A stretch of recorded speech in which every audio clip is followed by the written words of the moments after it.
Hello everyone, welcome back to the channel and thank you for joining us once again. Today, we are looking at a fast-moving and historic moment in Eastern Europe, where Vladimir Putin's long-standing influence over Belarus is facing its most serious threat yet. What seemed unthinkable just months ago is now unfolding in real time. The Belarusian army, once seen as an extension of Moscow's power, is showing cracks, internal defiance, and signs of sympathy toward a growing wave of civilian resistance.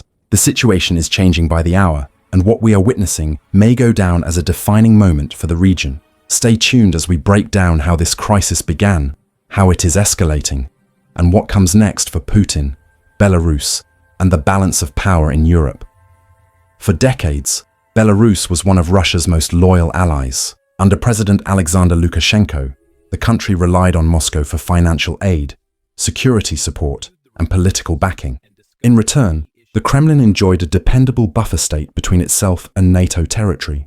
This arrangement gave Putin strategic depth and a reliable partner at a critical border. But today, that once solid alliance is showing signs of fracture. In the streets of Minsk, Brest, and other major cities, thousands are gathering not only to protest economic hardship and authoritarian rule, but also to reject Russian dominance. Their voices are getting louder, their confidence is growing, and most alarming for Moscow, elements of the military are beginning to stand with them rather than against them. The current wave of unrest in Belarus did not appear overnight. It has been building through years of frustration, stagnant wages, increasing prices, and a growing belief among citizens that their nation has been treated as a subordinate province rather than a sovereign country. Young Belarusians in particular see themselves as part of a global future, not locked in the shadow of Soviet-era loyalties. Their dissatisfaction rose slowly but surely, and now it has spilled into the open. Videos circulating online show peaceful crowds holding national flags, chanting for dignity, and demanding control of their own destiny. What makes this moment different from past protests is the response within the military ranks. Soldiers who once enforced order without hesitation are now hesitating, questioning, and in some notable cases refusing to obey orders to suppress demonstrators. This shift inside the armed forces is a nightmare scenario for both Lukashenko and Putin. Authoritarian systems survive on loyalty and fear, and once discipline breaks within security forces, momentum often shifts rapidly. According to early reports emerging from sources on the ground, some units have chosen neutrality, while others have quietly expressed support for the protesters. Officers appear to be divided. Some remain aligned with the government and by extension with Moscow, while others reportedly believe the country should choose a new path. This kind of split is dangerous, unpredictable, and potentially explosive. It forces a crucial question. Will Belarus's military ultimately protect its people or defend the regime? The stakes could not be higher. For Putin, Belarus has never been just another ally. It has been part of a geopolitical shield, an essential space that Russia uses to project power into Europe. Losing control of Belarus would not just be a diplomatic embarrassment. It would represent a strategic blow that shifts the balance of the region and cracks the foundation of Putin's influence beyond Russia's borders. Such a loss would show that popular resistance can overcome Russian pressure, inspiring similar resistance movements in other states where Moscow still wields influence. Inside the Kremlin, analysts and advisors reportedly fear a chain reaction. If Belarus successfully challenges Moscow's grip, other nations in Russia's sphere could find courage. Kazakhstan, Armenia, and other former Soviet states have already shown signs of political independence recently, and a weakened hold on Belarus would accelerate these shifts. Putin's decades-long strategy of maintaining influence through economic support, political alliances, and hard power would face a deep and dangerous test. For a leader who has built his identity around strength and global authority, the symbolism alone would be devastating. Meanwhile, Lukashenko faces his own existential battle. His authority has been questioned before, but never with military loyalty in doubt and public frustration turning into nationwide action. His speeches grow harsher, his accusations bolder, blaming foreign meddling and Western conspiracies for unrest. Yet his words seem to fall flat among citizens who no longer fear repression as they once did. Many feel they have already sacrificed too much, endured too much, and watched too many empty promises. They have reached a point where the possibility of change outweighs the fear of consequences. Unity among protesters, grandparents, students, labor workers, and young families gives the movement strength and legitimacy. What makes this moment globally significant is not only what is happening, but how it is happening. The shift is not driven by foreign intervention, but by internal awakening. It is not a military coup orchestrated in secrecy, but a visible and collective demand from society. In past eras, authoritarian powers might quell such movements quickly. But today, modern communication makes it difficult to bury reality. Footage spreads across the world in seconds. Soldiers who stand with civilians become symbols of national pride. Ordinary people see that they are not alone, and each act of courage fuels the next.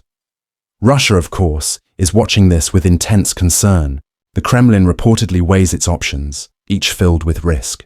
Direct intervention could inflame the situation and harden global opposition, potentially isolating Moscow further on the international stage. But stepping back and allowing Belarus to drift out of its orbit would undermine Putin's credibility.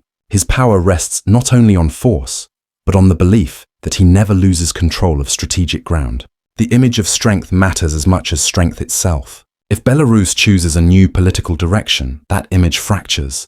Now the world waits to see what choice Russia makes.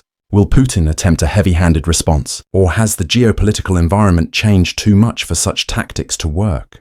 The lesson from other recent events suggests that popular resistance backed by even partial military support can reshape nations rapidly. A revolution fueled by unity and principle can succeed where violence alone fails. But it is too early to declare victory for the Belarusian people. Authoritarian systems rarely step aside willingly. There could be provocations, tightened security measures, information blockades, or attempts to fracture the movement from within. Every hour matters, every decision carries weight, and the world watches with cautious hope. Meanwhile, inside Belarus, a new collective identity is forming. Protesters speak openly about national independence, democracy, and justice. They reject being governed by fear or dictated to by foreign power. Their message is simple but powerful. Belarus belongs to Belarusians. Soldiers whisper the same truth as they stand beside their communities. Some express that they joined the army to protect citizens, not suppress them. Others echo a sentiment that resonates deeply. A soldier's loyalty is to the nation, not to one man. This emotional connection between the people and elements of the security forces gives the movement strength and resilience. The psychological shift happening in Belarus is as important as the political one. When citizens realize they are no longer powerless and security forces see themselves as protectors rather than enforcers, authoritarian authority begins to fade. Fear, once the government's most effective tool, loses its grip. In its place rises courage, solidarity, and a belief in a future shaped by free choice. This is the transformation that most alarms Moscow. Not the protests themselves, but the spirit behind them. A spirit that cannot be easily crushed or bribed or redirected. A spirit rooted in dignity and national pride. As this story unfolds, international leaders monitor carefully. Some offer words of support, while others caution against escalation. The global community recognizes that what happens in Belarus will echo beyond its borders. Democracies see opportunity, autocracies see danger. The situation is delicate and unpredictable. Belarus could face pressure from multiple sides, and the movement must remain unified, peaceful, and resilient. The path forward is uncertain, but the determination on display is undeniable. Looking ahead, several scenarios exist. Negotiations could emerge, leading to reform or transition. Military leadership could formally align with the people, accelerating change, or there could be attempts to reassert authoritarian control through intimidation or force. History tells us that moments like this are fragile. Movements succeed not only through courage, but through strategy, discipline, and unity. Belarus stands at a crossroads, its people choosing hope over fear and identity over obedience. Whether they succeed will depend on the strength of their resolve and the choices made by those currently in power. For Moscow, the coming days are critical. Putin must weigh whether to accept a shifting regional landscape or intervene to preserve his influence. Each option carries risk and neither offers certainty. The world is no longer shaped in shadows and secrecy. Information flows freely, alliances shift, public sentiment matters, and authoritarian power faces new limitations. If Belarus moves toward independence from Russian influence, it signals a new chapter for the region. It challenges old assumptions and marks a shift away from a geopolitical order built on control. For Putin, it is a stark reminder that even long-standing power can erode unexpectedly. In Belarusian homes tonight, families talk about change, not as a dream, but as a possibility. In army barracks, soldiers question orders and think about the future of their nation. In government offices, officials debate loyalty and consequences. Outside, on the streets, citizens march, determined and hopeful. They know the risks, but they also know the significance of this moment. A nation awakening is not easily silenced. A people united around dignity and self-determination can reshape history. Belarus stands at the threshold of transformation, and the world stands witness.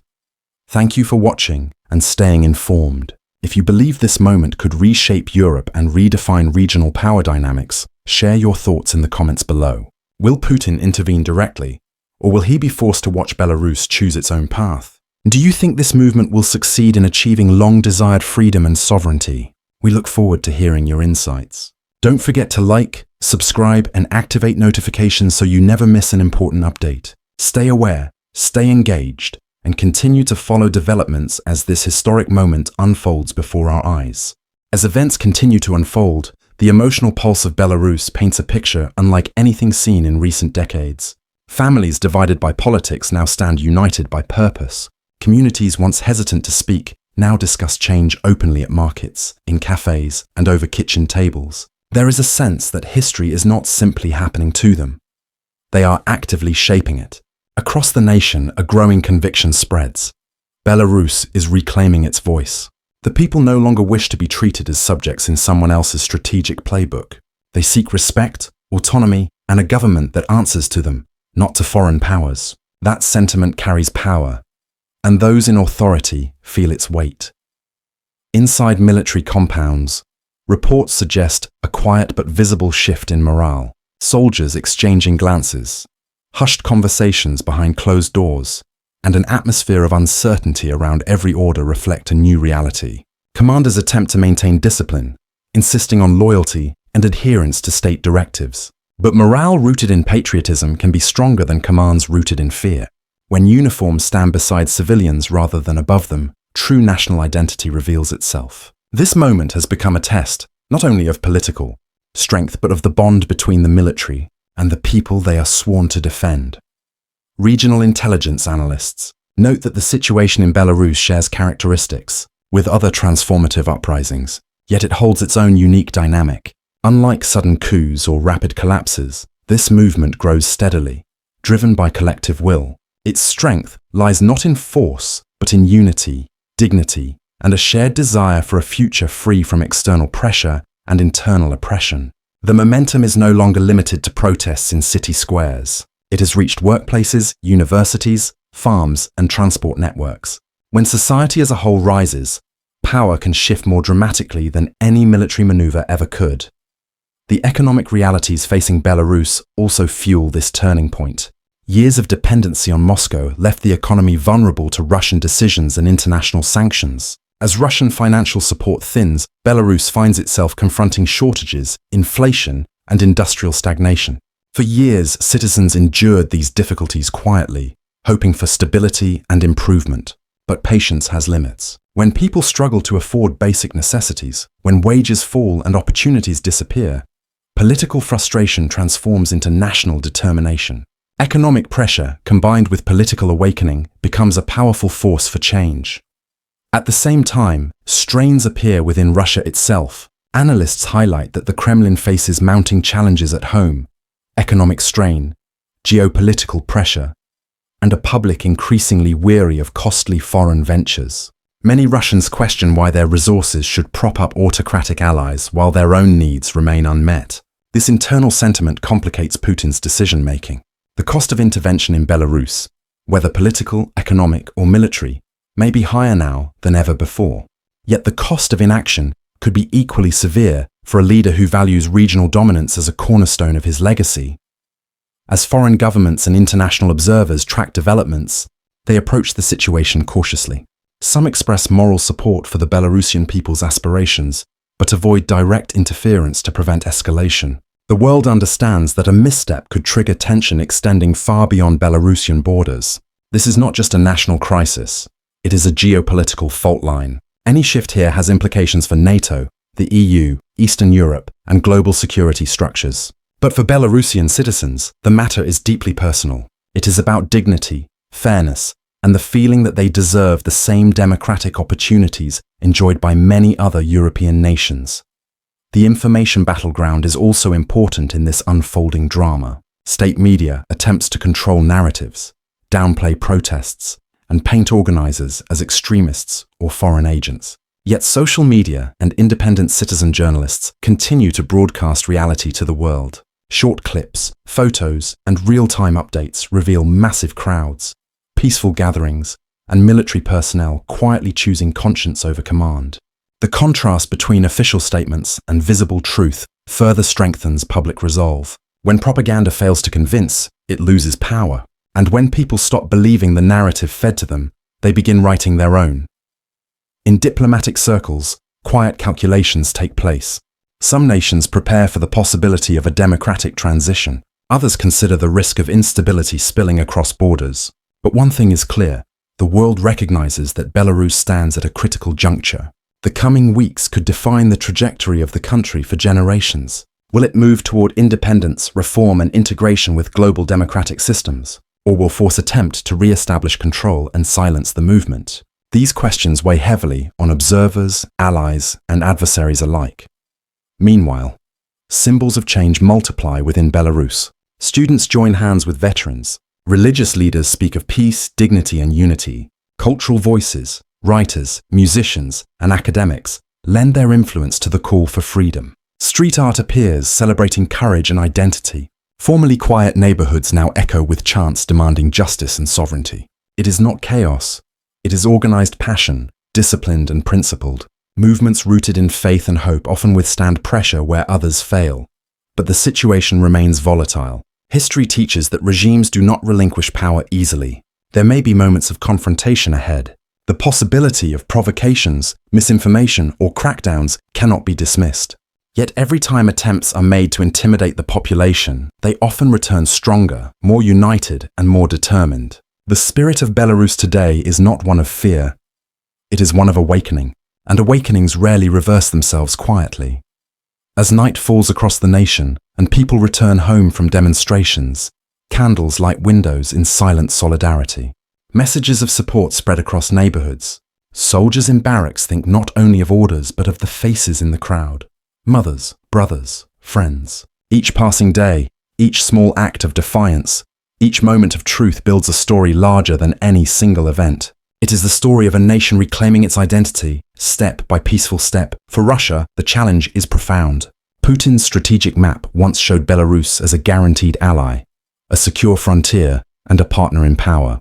Now that certainty dissolves. Influence built over decades risks collapsing in a matter of weeks. The psychological impact could extend beyond borders, encouraging others who dream of autonomy and democratic reform.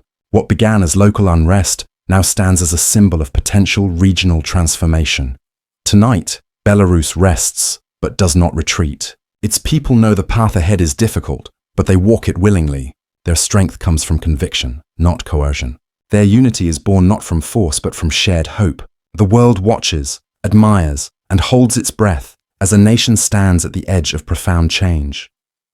Thank you for continuing to follow this historic story. If you believe Belarus is entering a new chapter, shaped by courage and the power of people over politics, share your thoughts below.